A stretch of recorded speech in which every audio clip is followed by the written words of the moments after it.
Your first alert weather with meteorologist Eric Burke.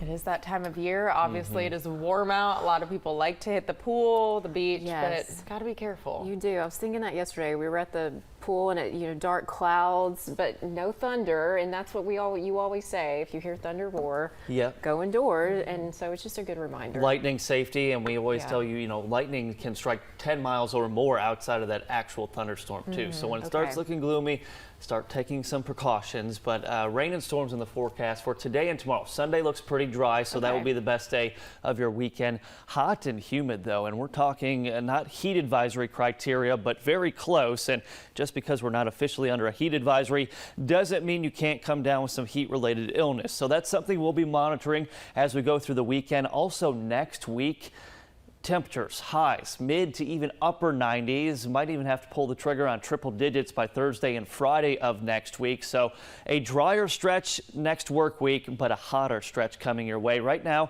on the radar, it looks like we might see some pockets of drizzle into parts of northern Giles County, up 65 there, and maybe along the state line from DeKalb County into parts of northwest Georgia. The majority of us are starting off dry. It is gloomy. It's overcast, very muggy. Our temperature is 75 right now out in Morgan County, Decatur here on our Fly Breeze camera. Good morning to all of you, but your dew point is about 74. So that is just about 100% humidity. That air you can wear, of course, all that moisture, it's going to be put to use later today. Could see some pop-up showers through the morning hours, but we are expecting more coverage of the rain and storms as we get into this afternoon. Scattered storms in the forecast, and just going with isolated to widely scattered. It won't be too widespread. I think the chance for more widespread coverage of rain and storm potential, that comes tomorrow. Here's your weekend forecast. I mentioned Sunday, probably the nicer of the 2 days.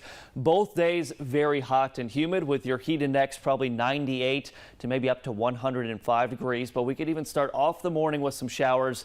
Expecting storms tomorrow. We'll be watching for any potential flooding, heavy rainfall in a short amount of time, some slow moving storms. We'll be monitoring that flood threat. Mostly dry, though, on Sunday, just those more popcorn variety rain showers and storms expected. How much rain are we talking? Well, the model putting out anywhere from a quarter to maybe an inch of rain. But if we get the slow moving storms, like I mentioned, that will obviously increase our rainfall rates. For your Friday, starting off mostly cloudy, we'll see some breaks in the clouds. We're in the upper 80s to low 90s, heat index around 100. By lunchtime, starting to see those isolated to scattered showers and storms. And this is maybe a little aggressive as far as the coverage, but some of these storms could produce not only frequent lightning and the heavy rain threat, but some gusty winds and maybe pea-sized hail. And that's all the way through your Friday evening commute. Things should die down after sunset, quiet overnight. Into tomorrow morning, I mentioned the possibility of some morning showers. That continues. Temperatures continue to warm up, and then we see more scattered showers and storms with a bit more coverage coming in for tomorrow. So rain potentially Saturday morning, and then again into Saturday afternoon. Sunday looking drier. We'll just get to your 10-day forecast because I want to show you the heat coming in next week. Mid to upper 90s, high humidity. Over the weekend, heat index around 100. Keep an eye on the radar and your 48 weather app.